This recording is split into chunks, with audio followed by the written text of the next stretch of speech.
গান করার সুযোগ পেয়েছি আমরা আমাদের শিবিরের পক্ষ থেকে আপনাদেরকে ধন্যবাদ জানাচ্ছি। অসংখ্য ধন্যবাদ।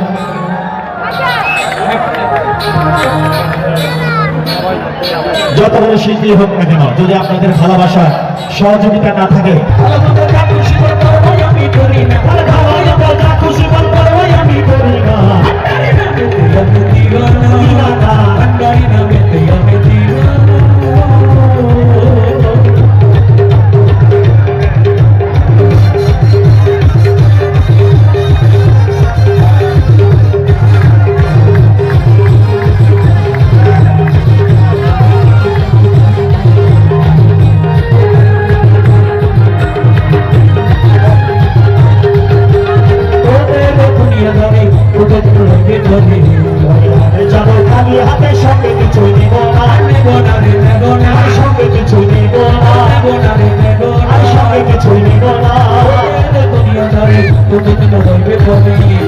আমি যাব খালি হাতে, সঙ্গে কিছুই নেব না।